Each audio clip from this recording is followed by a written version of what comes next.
Welcome to Health Alchemy, Craig Lane. And we're here today to talk about the early warning signs of life and health. And if you haven't watched the Human Metronome or some of the other ones, then, please watch some of the other short videos and some of the longer ones. But today, this particular video, we're going to talk about kind of an epidemic. I see it even with the colleagues I work with and very high-level therapists. Everybody's on a medication. So for depression. So what is it? Let's just break that apart a little bit. So this video then, if you take my advice, which I don't like that word, you can see, take my pointer, so I'm pointing over there. And so depressed can mean, like, if this is a depressed bottle of juice, then depressed would be at the bottom. Now, depressed doesn't have to mean repressed. When we're repressed, sometimes we just repress ourselves with our own thoughts. So depressed means different things to different people.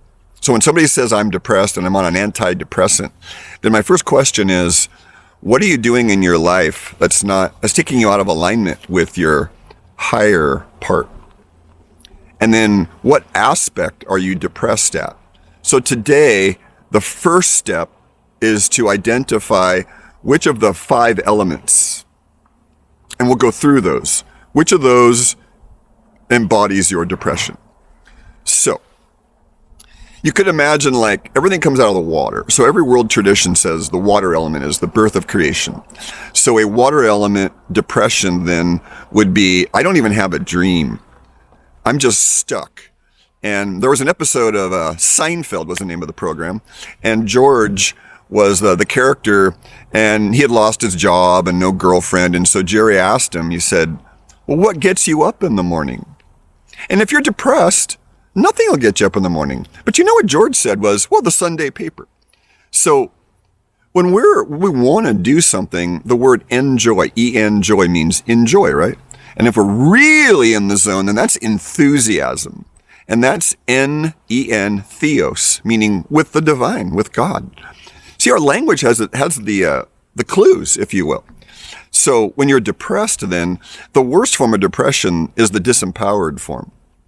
But then back to this water element depression. Okay, so what's the remedy then is to just sit and ask ourselves, if I had all the money in the world, if I had all the time I needed, what would I want to do with myself and my life? And that might help you, and you want to focus on the hopeful thought within, I have enough money and have enough time. And then you operate as if you have that. So you operate as if you have those things, and then maybe you'll feel a little better. Okay, the next part is water causes things to grow, right? So in Chinese medicine, they use the wood element. So water feeds fast growth, or they might call that plasma energy. But it's rapidly growing seed, the seed sending roots down and top parts up. And in our own life then, in human life, our wood element, if you will, is responsible for that first step of bringing your dream into form. It might be the to-do list. It might be, I need to go call somebody. It might be buying that piece of land or getting that piece of equipment. And so a wood element depression would be, God, I got this dream, but I can't even get it started. So what's the remedy then? Take that first step and use a SMART goal.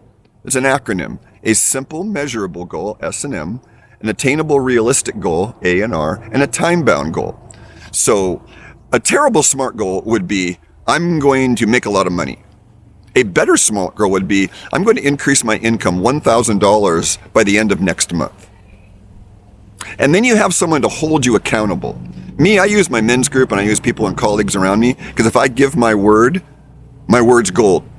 So if I give my word to someone else, then that helps me stay on track.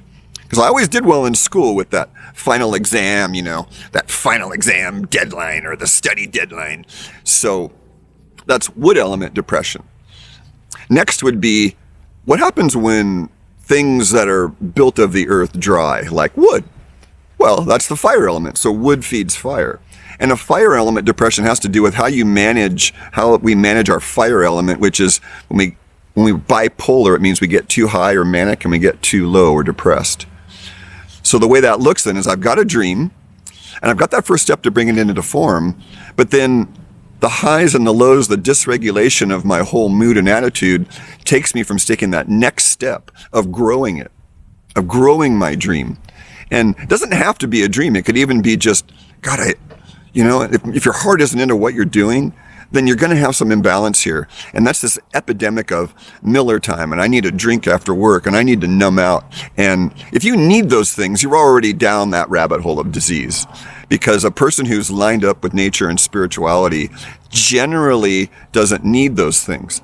But the world is an extremely challenging place right now in this age we live in. And one could even argue that there's been a war on consciousness for over 100 years. And if you don't believe me, go back about 100 years ago and study Rudolf Steiner's work. And some of these people 100 years ago, 120, 130 years ago, they know this. And so this fire element is you want good regulation of your fire, right? The fire burns too hot, it burns everything up. And if the fire doesn't burn enough, then there's no motivation for anything.